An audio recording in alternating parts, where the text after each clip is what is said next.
Tuh.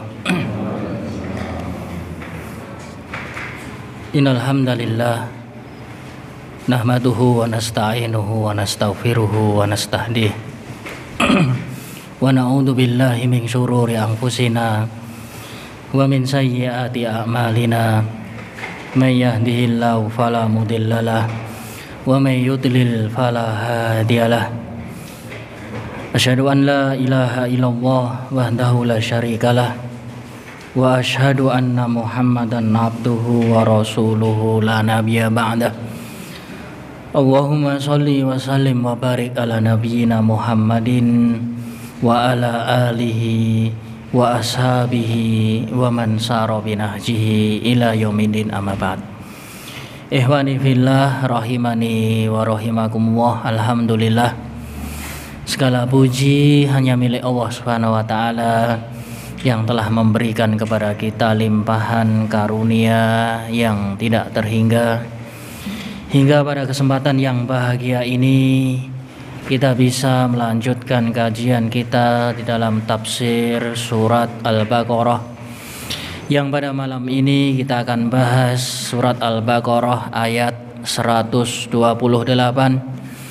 di mana Allah Subhanahu wa taala berfirman, Rabbana waj'alna muslimaini laka wa min dzurriyyatina ummatan muslimatan lak wa arina manasikana wa tub alaina innaka antat tawwabur rahim. Ayat ini membahas tentang Nabi Ibrahim beserta putranya Ismail, yang di ayat sebelumnya diabadikan di dalam ayat Al-Quran ini 127, mengisahkan kepada kita tentang pembangunan pondasi Ka'bah, di mana mereka berdua meninggikan pondasi Ka'bah yang sebelumnya hilang agar menjadi syiar dari ajaran Allah Subhanahu wa taala. Dan ketika usai pun keduanya berdoa, Rabbana taqabbal minna innaka antas samiul alim. Ya Allah, terimalah amal jerih payah kami di dalam membangun rumah-Mu ini Ka'bah. Semoga diterima amal-amal kami, makbul di sisi Allah Subhanahu wa ta'ala. Sesungguhnya Engkau adalah As-Sami, Zat yang maha mendengar lagi maha melihat perbuatan-perbuatan hamba. Kemudian dilanjutkan dengan doanya, Rabbana, ya Allah, ya Tuhan kami, waj'alna muslimaini laka, jadikanlah kami berdua sebagai orang-orang yang senantiasa Islam, berserah diri, tunduk dan patuh terhadap agama-Mu. Wa min dzurriyyatina, demikian juga ya Allah, semoga keturunan-keturunan kami terdapat golongan ummatan muslimatan lak, golongan dari umat yang senantiasa Islam, berserah diri, tunduk, patuh terhadap agama-Mu ini. Wa arina manasikana, kemudian dilanjutkan dengan doa beliau, ya Allah, tunjukkan kepada kami cara-cara beribadah yang benar bagi kami. Wa tub alaina, dan terimalah taubat segala lantunan doa mohon maaf kami kepadamu ya Allah. Innaka antat tawwabur rahim, sesungguhnya Engkau adalah Zat yang maha menerima taubat. Ikhwani fillah rahimani wa rahimakumullah. Ayat ini yang berupa lantunan doa, harapan, permohonan dari Nabi Ibrahim beserta Nabi Ismail alaihissalam setelah usai mempondasi Ka'bah, ditinggikan sebagaimana yang Allah perintahkan sehingga nampak, sehingga menjadi syiar Islam yang terbesar, sehingga menjadi tempat ibadah, bahkan tempat berkumpulnya orang-orang Islam sejak zaman dahulu. Bahkan diriwayatkan bahwasanya Ka'bah sudah ada di zaman Nabi Adam. Sehingga dari sini bahwasannya Baitullah, rumah Allah Ka'bah, adalah menjadi pusat keagamaan yang diperbaharui di masa Nabiullah Ibrahim, ketika sebelumnya terjadi banjir besar sehingga memporak-porandakan bangunan Allah tersebut. Kemudian Allah mewahyukan kepada kedua nabi ini untuk memunculkan kembali. Setelah usai jerih payah mereka berdua, setelah berhari-hari, maka usailah pembangunan Ka'bah tersebut. Diriwayatkan bahwasanya tinggi dari Ka'bah adalah 18 dhira', 18 hasta. Ya, hingga bangunan tersebut ya menutup seluruh area Hijr Ismail, yang sekarang ini Ka'bah telah berubah di masa ya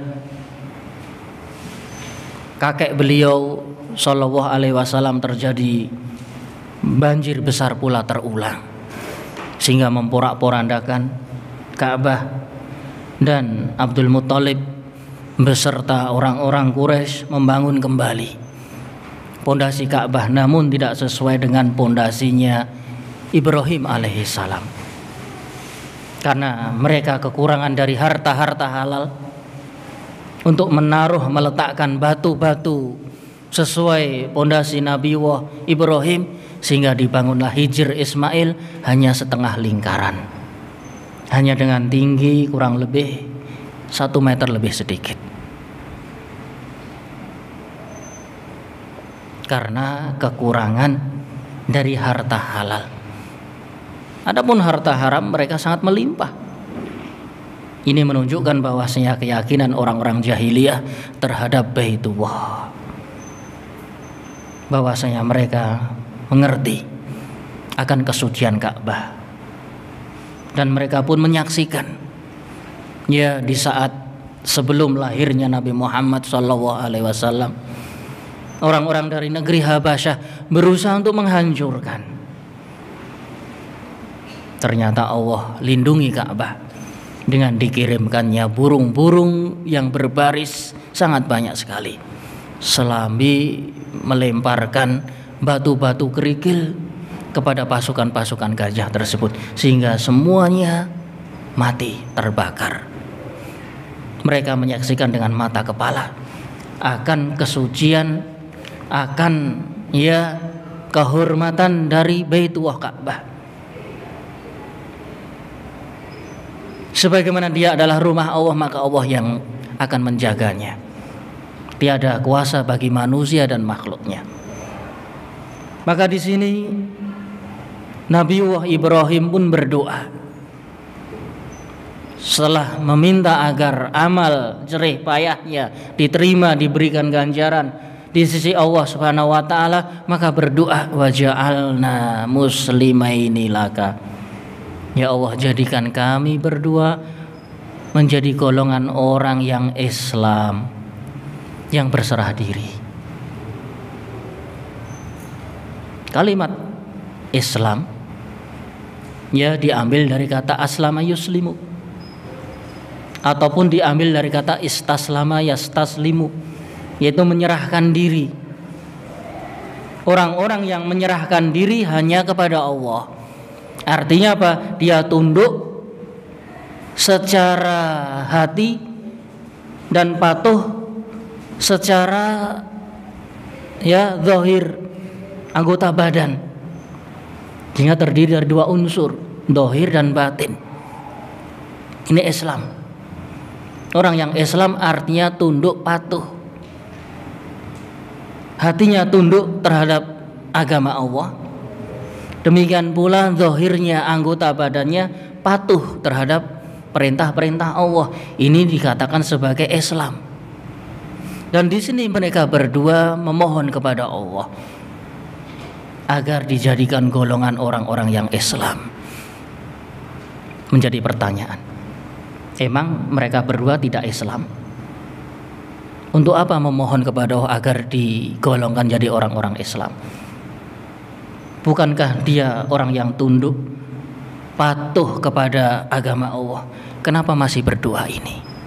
Apa enggak ketinggalan zaman? Apa enggak kuno? Bukankah mereka seorang nabi? Bukankah keduanya utusan Allah? Kenapa masih berdoa waja'alna muslimaini laka? Orang-orang yang senantiasa berserah diri, tunduk, patuh kepada Allah. Minimal Islam. Maka sebagai jawabannya, benar, mereka adalah kedua nabi, utusan Allah. Beliau adalah pemimpin kaum muslimin. Mereka berdua adalah orang-orang Islam yang berserah diri kepada Allah. Namun siapa yang bisa memastikan ketika wafat masih dalam kondisi Islam? Hatinya tunduk, patuh kepada Allah. Siapa yang tahu? Ini yang menjadi contoh bagi kita.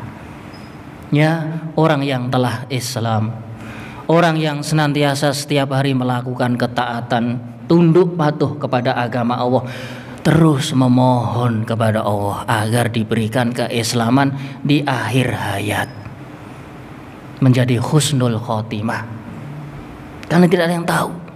Benar sekarang Islam, tapi di akhir umur dia, betapa banyak orang yang murtad keluar dari Islam. Betapa banyak orang yang meninggal dalam kondisi bermaksiat kepada Allah, tidak tunduk, tidak patuh kepada Allah. Ini yang pertama. Orang tidak mengetahui akhir hayatnya.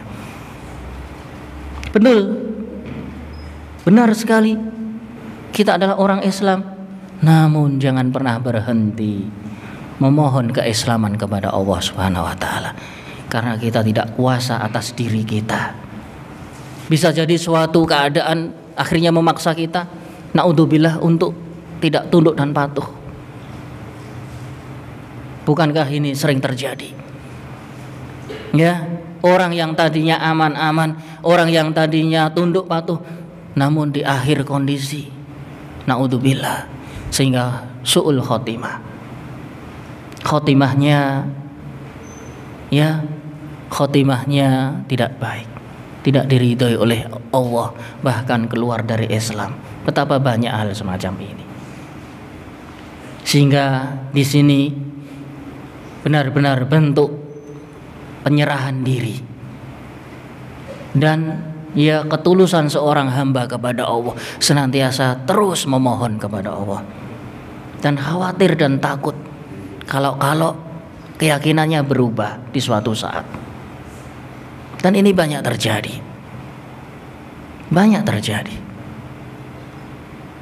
Sehingga dari sini arti dari Rabbana waj'alna muslimaini laka, sebagian ahlu qiraah membaca muslimina laka. Kalau muslimin berarti jamak, kalau muslimaini berarti musanna. Sebagian ahlul qiraah membaca Rabbana waja'alna muslimina laka, orang-orang yang berserah diri kepada Allah, dengan bentuk jamak. Dua-duanya adalah bacaan yang sah. Artinya apa? Artinya memohon kepada Allah as-sabat, keteguhan, keistiqomahan. Karena bisa jadi seorang itu berubah. Siapa yang tahu esok hari, tahun depan, tahun berikutnya. Karena yang namanya fitnah itu begitu dahsyat, seperti ombak menggulung di siang hari.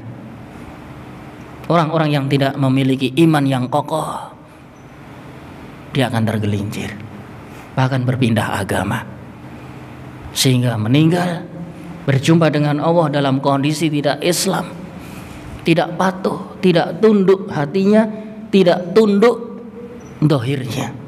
Betapa banyak orang yang meninggal dalam kondisi maksiat. Maka dari sini Nabiullah Ibrahim dan Ismail memberikan contoh kepada kita. Agar apa? Agar kita sebagai seorang yang hamba yang lemah memohon sabat, keistiqomahan, keteguhan dalam umur seluruhnya.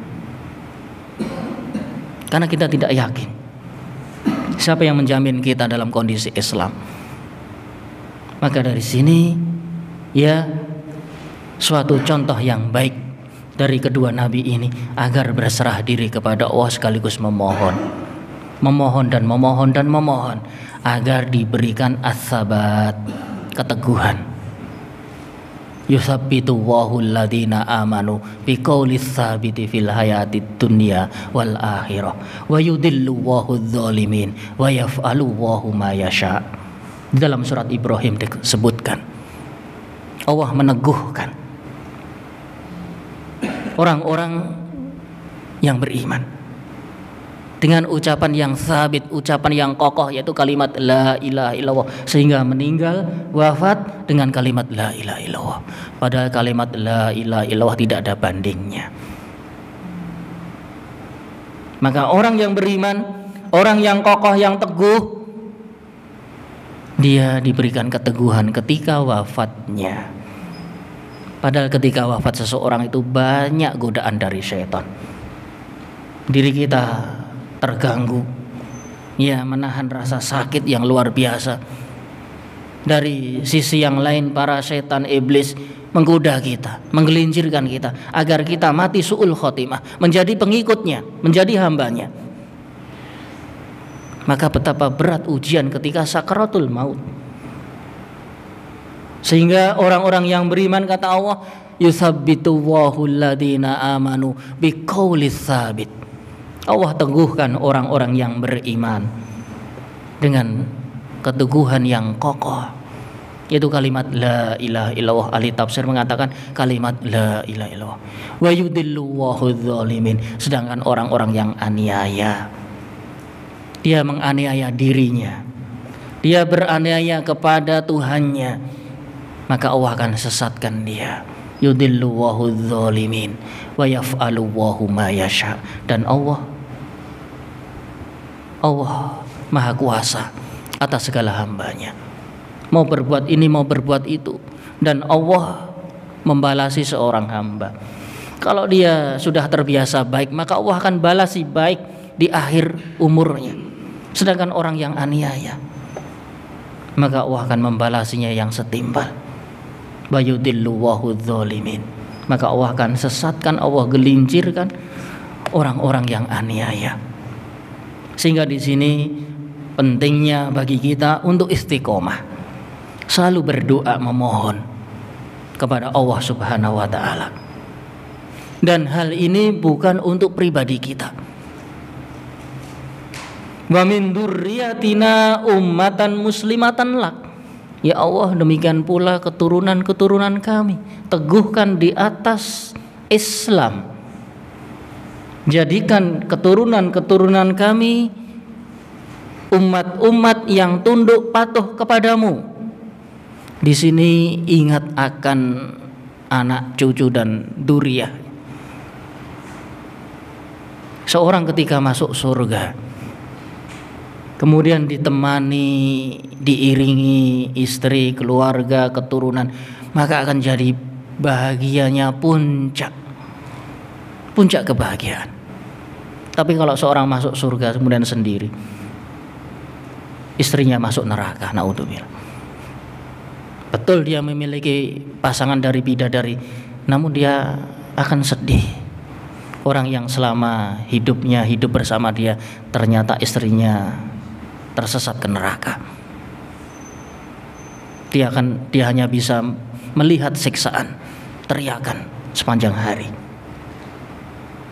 Seorang ayah masuk surga namun anak-anaknya tidak ada yang selamat dari neraka, naudzubillah. Betul dia bahagia, dia dikelilingi penuh kenikmatan.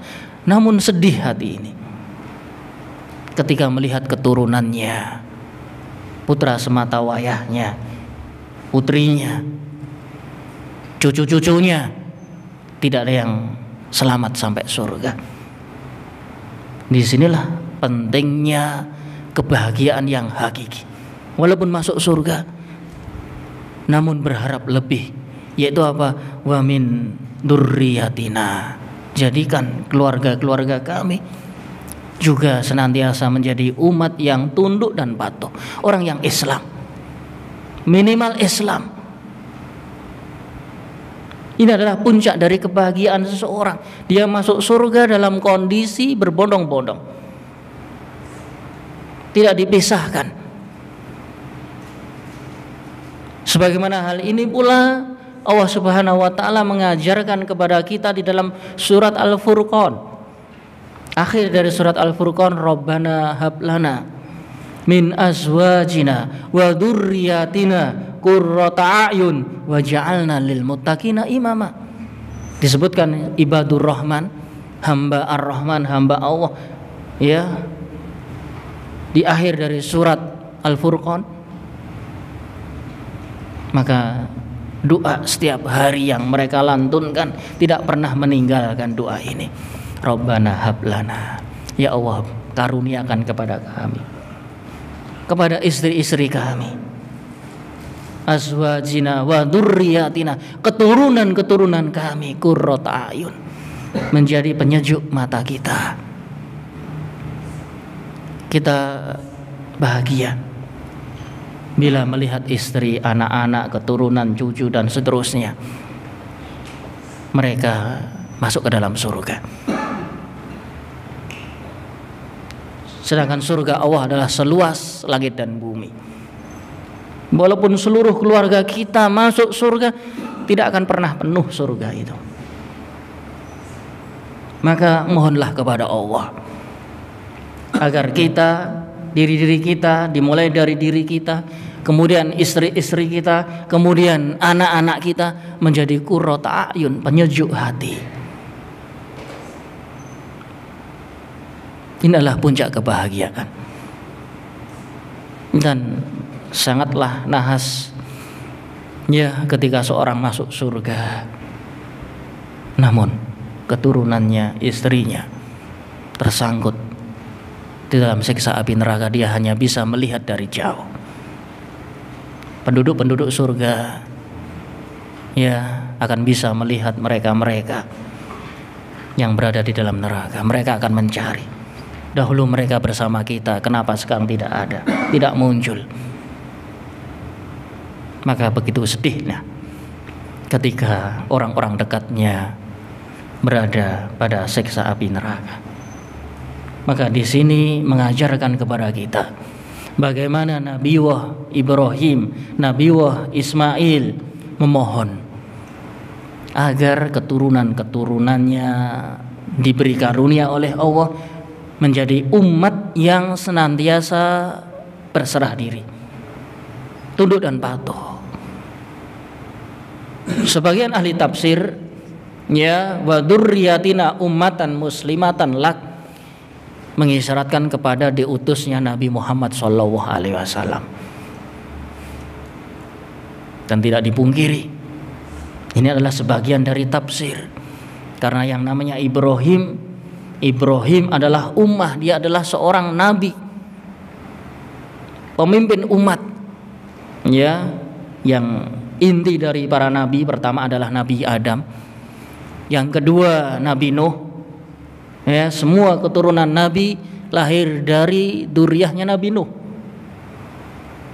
Kemudian yang ketiga Nabi Ibrahim. Semua nabi lahir dari keturunan seorang nabi yang mulia ini. Beliau memiliki putra Ismail dan Ishak. Ya, kemudian Yakub ya, ayahnya para nabi, termasuk anak Nabi Yusuf dan seterusnya sampai Nabi Musa. Dan dari sisi yang lain Nabi Muhammad SAW. Ya, Jadi kakek-kakeknya adalah Ismail. Maka baik Bani Israel ataupun orang-orang Arab ataupun non-Arab, ya, mereka terlahir dari kedua nabi ini, Ismail dan Ishak. Sedangkan kedua ini ayahnya adalah Ibrahim. Betapa ya menunjukkan bahwasannya ya ayat ini anugerah dari Allah Subhanahu wa taala, di mana lahir nabi ya dari seorang ayah yang nabi hingga keturunan-keturunannya. Kemudian wa arina manasikana, dan tunjukkan kepada kami cara peribadatan kami. Manasik ya jamak dari mansak, yaitu cara beribadah. Yang namanya ibadah itu sifatnya mengikuti, tidak mengarang, tidak membuat aturan sendiri. Maka Nabi Ibrahim dan Ismail memohon kepada Allah agar ditunjukkan bagaimana cara-cara beribadah, ditunjukkan secara langsung mata kepala dan menyaksikan cara ibadah yang benar.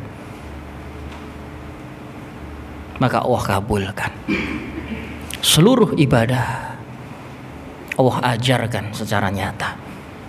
Di saat itu diantaranya adalah ibadah haji. Ketika usai menyelesaikan pembangunan Ka'bah, maka Allah Subhanahu wa taala mengutus Jibril beserta Ismail, dan ditunjukkan tempat-tempat ibadah, masyair ibadah. Dibawalah ke Gunung Sofa, kemudian dikatakan hada syairah, ini adalah tempat ibadah. Kemudian dibawa ke Marwah, ya, ini dia katakan ini adalah tempat ibadah yang sebelumnya diajarkan bagaimana beribadah kepada Allah di hadapan Ka'bah, yaitu dengan cara bertawaf 7 kali. Ya, diajarkan oleh Jibril. Nabi Ibrahim Ismail melihat dengan mata kepala bagaimana Jibril mengelilingi Ka'bah, kemudian membawanya ke Sofa, kemudian membawanya ke Marwah, yang sebelumnya dibawa ke makam Ibrahim, ya, diperintahkan untuk melakukan sholat setelah tawaf 7 kali putaran, kemudian tawaf, kemudian dibawa ke Sofa, ke Marwah, setelah itu dibawa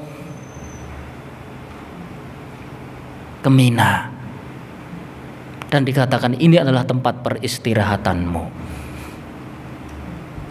Ya, ketika melempar jumrah 3 hari kaum muslimin beristirahat di Mina. Begitu sampai perbatasan Mina, kemudian di jumrah Al-Aqabah, iblis menjelma menghadang di hadapan kedua orang ini. Maka Jibril memerintahkan, ambil 7 batu kerikil, lemparkan sambil bertakbir Allahu Akbar, kemudian lempar 7 kali, kemudian sirna. Kemudian di jumrah wusta menampakkan diri lagi, diperintahkan serupa untuk melempar 7 kali. Kemudian di Sugro, kemudian dibawa pula ke Arafah. Setelah selesai semua dikatakan Araf, sudahkah engkau mengetahui? Maka dikatakan Araf, sehingga padang Arafah disebut sebagai padang Arafah, karena di situ paripurna ajaran Jibril kepada Nabi Ibrahim, sehingga ibadah haji di saat itu menjadi syiar Allah. Bahkan dikatakan dalam berbagai riwayat para anbiya dan rasul menunaikan ibadah haji sebagaimana yang dilakukan Ibrahim alaihissalam. Dan lebih konkret lagi di dalam ajaran kita, ajaran Nabi Muhammad SAW, melakukan sama persis apa yang dilakukan oleh Nabiullah Ibrahim yang ketika itu melihat Jibril mengajarkan cara-cara beribadah, menunjukkan tempat-tempat yang suci. Maka di sini kita bisa mengambil faedah bahwasanya yang namanya ibadah sifatnya hanya mengikuti saja, mengikuti perintah. Tidak ada tempat untuk mengarang, ya, tidak ada peluang untuk merekayasa. Yang sifatnya ibadah al-ittiba, maka mengikut. Maka dalam syariat kita, syarat diterimanya ibadah adalah pertama ikhlas, hanya ditujukan kepada Allah. Yang kedua mengikuti siapa? Syariat Nabi kita Muhammad SAW. Tidak ada peluang untuk beristihad. Tidak ada peluang untuk beristihad, merekayasa. Tidak ada. Dan disinilah ya keagungan Nabiullah Ibrahim dan Ismail, memohon kepada Allah secara langsung, wa arina manasikana, dan tunjukkan kepada kami cara-cara beribadah yang benar. Karena kalau ibadah tidak benar tidak akan berfungsi, tidak dikatakan sebagai ibadah. Kalau ibadah sampai keliru maka tidak berpahala.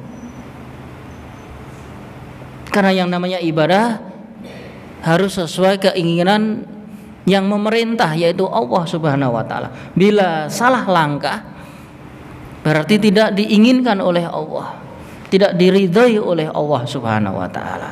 Disinilah pentingnya kita mengikuti.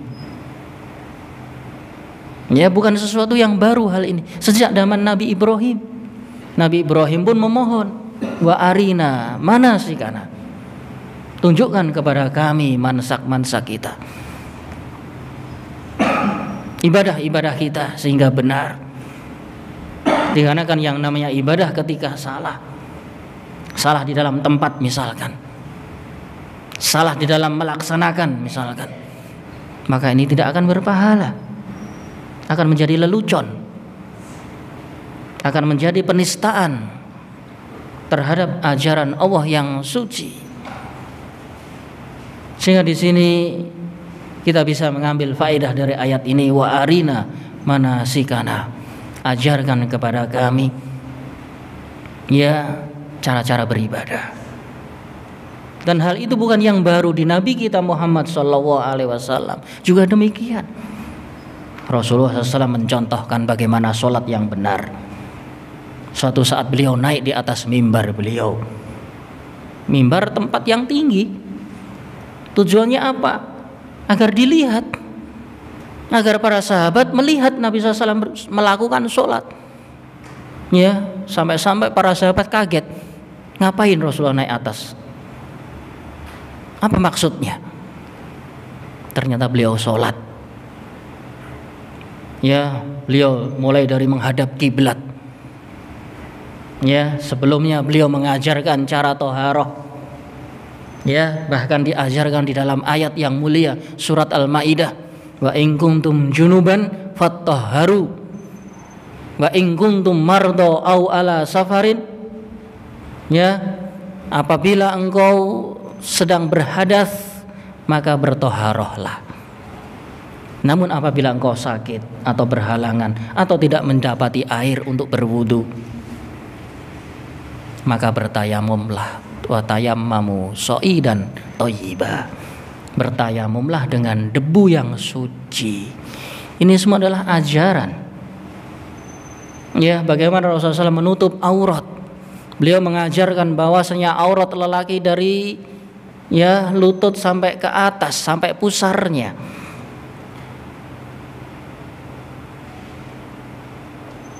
Adapun aurat perempuan dari ujung rambut sampai ujung kaki ketika harus ditutup semua. Ya jangan menutup ketika sholat saja. Ya kerubutan ketika sholat, habis sholat lepas-lepasan. Orang pada heran, ini apa? Yang namanya aurat kapanpun aurat. Bukan hanya di saat sholat saja. Yang terlihat hanya ini dan ini, kata Rasulullah, menunjukkan kepada wajah dan telapak tangan. Tidak boleh tertutup bagi wanita. Selebihnya aurat. Rambut adalah aurat, betis adalah aurat, lutut adalah aurat. Ya, maka Rasulullah SAW mengajarkan bagaimana menutup aurat. Ya, kemudian beliau menghadap kiblat, kemudian bertakbir, mengangkat kedua tangan, ya sejajar dengan pundak atau sejajar dengan daun telinga. Takbir yang diriwayatkan dari Rasulullah SAW. Dilihat semua oleh para sahabat, diriwayatkan oleh Imam Bukhari, diriwayatkan oleh Muslim, diriwayatkan dalam Imam Ibnu Majah dan seterusnya. Beliau mengangkat sesuai sejajar ya pundak. Suatu riwayat yang lain sejajar daun telinga, tidak lebih, tidak kurang. Beliau mengangkat di dua tempat ini. Maka sholat harus benar gerakannya. Kalau sholat nggak benar, bagaimana? Ya, kemudian beliau setelah bertakbir, sebelum takbir beliau tidak mengucapkan satu patah kata pun.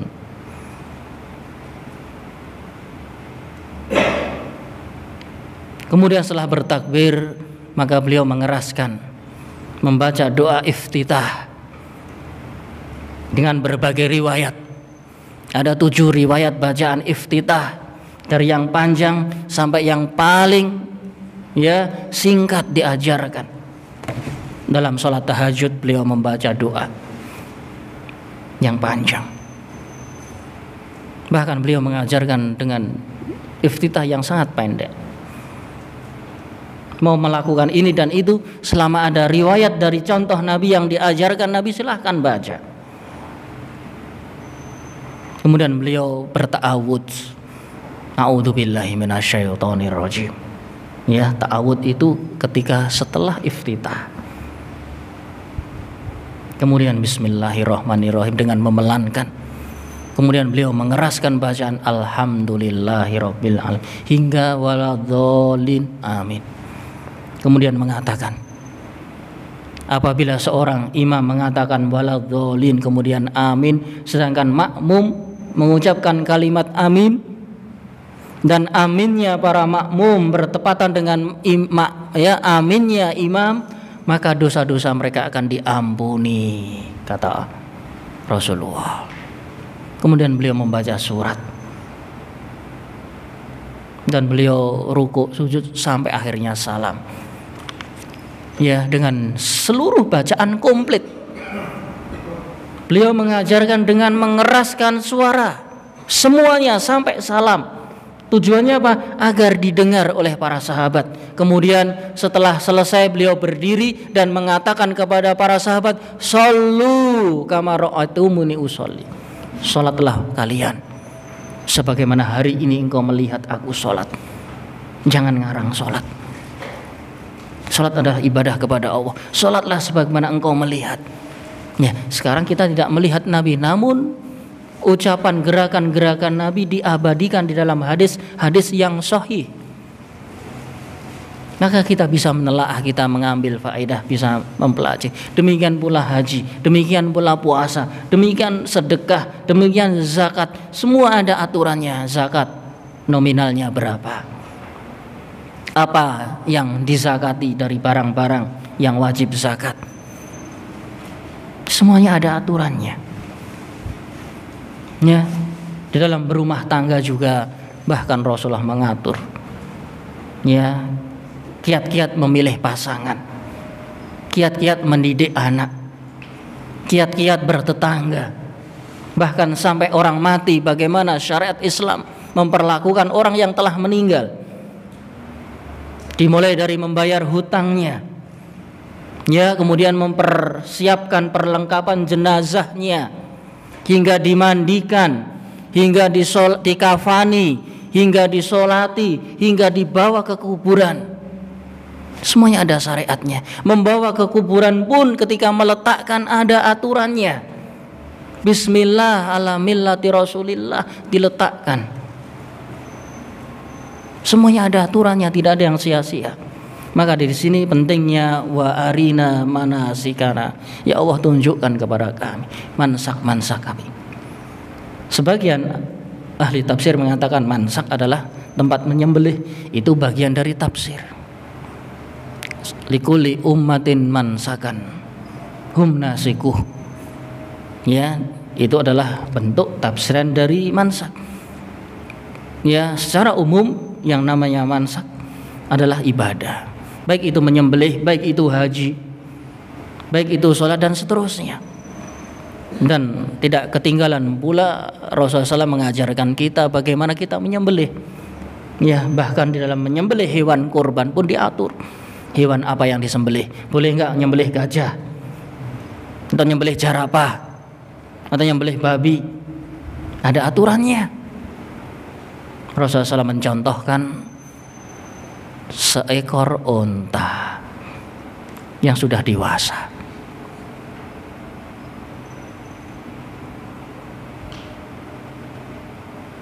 Dan utamanya adalah pejantan.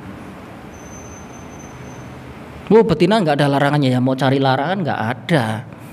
Tapi ada hikmahnya. Kenapa betina tidak disembelih? Dia beranak pinak.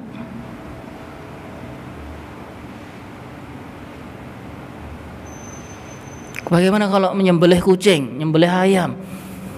Rasulullah SAW mencontohkan bila tidak ada unta maka seekor sapi. Bila tidak ada maka seekor kambing dengan berbagai jenisnya. Mau domba, mau gembel, mau yang halus, mau yang tebal, dengan berbagai jenisnya. Beliau mengatakan bila sudah cukup umur, minimal 6 bulan. Disembelih masih 2 bulan, 3 bulan disembelih, ya itu tidak sesuai syariat. Maka semua ada aturannya. Tinggal kita menelaah peninggalan Rasulullah SAW dalam yang diabadikan dalam hadis-hadis yang sahih. Kita mencukupkan sesuai yang dicontohkan. Jangan mencari mana larangannya. Lah, larangan sholat juga nggak ada. Kamu mau jengking misalkan, dilarang jengking misalkan, nggak ada. Yang namanya ibadah itu mana dalilnya? Apa yang ditinggalkan Rasulullah, apa yang dicontohkan, itu kita lakukan. Kalau mencari larangan, bukan ranahnya mencari larangan. Kalau urusan akhirat, mencari petunjuknya, contohnya, perintahnya. Sedangkan urusan dunia, baru larangannya. Riba kok haram, kenapa? Yaitu larangannya tertera di dalam Al-Quran. Ya, masalah riba disebutkan larangannya. Jual beli yang menipu dilarang dalam ayatnya. Bai'ul inah misalkan, menjual satu barang yang sama dengan urusan-urusan dunia. Karena hukum asal urusan dunia itu dibolehkan sampai dilarang. Makan boleh, makan apa saja, kecuali yang dilarang, babi, ya, yang tidak disembelih atas nama Allah, bangkai dan seterusnya, itu larangan. Urusan-urusan duniawi larangan. Jangan dibalik urusan akhirat, mana larangannya? Ya nggak pernah ada. Karena ini menyelisih kaidah dalam Islam. Ya, di dalam urusan ibadah mana petunjuknya? Mana perintahnya? Jangan cari larangannya. Tapi dalam urusan dunia, mana larangannya, jangan mana bolehnya. Enggak perlu dalil bolehnya. Dunia ini diciptakan boleh. Ya, khaliqum ma fil ardi jami'a. Allah menghalalkan apa yang seluruh di muka bumi ini, kecuali yang diharamkan. Kecuali yang diharamkan. Maka urusan dunia kaitannya dengan sesuatu yang dilarang, kemudian ditutup wa tub alaina. Ya Allah, terimalah taubat kami, permohonan maaf kami. Karena yang namanya kita adalah manusia. Manusia adalah tempat khilaf, tempat salah. Walaupun beribadah 1 hari muput, pasti adalah salahnya. Maka di sini kita bisa mengambil faedah bahwasanya seibadah-ibadahnya siapapun dari manusia pasti banyak kesalahan. Dalam mengerjakan sholat, dalam puasa, dalam haji, pasti masih ada kesalahan-kesalahan. Sehingga apa? Pentingnya setelah beribadah memohon maaf kepada Allah. Karena ibadah-ibadah tersebut tidak akan mungkin kita laksanakan secara 100% benar murni. Tidak mungkin. Rasulullah mencontohkan ketika sholat, ya setelah selesai sholat, apa yang beliau ucapkan pertama kali? Astaghfirullahaladzim, astaghfirullahaladzim, wa atubu ilaih. Padahal sholat loh, Rasul bukan nari, bukan cingkrak-cingkrak, bukan minum khamr, habis sholat. Bayangkan. Kenapa melakukan hal itu? Amalan, ya mengamalkan ayat ini. Wa tub alaina. Ya setelah diajarkan berbagai macam ibadah dan dilakukan, walaupun dilakukan tidak akan mungkin sempurna, pasti ada celahnya.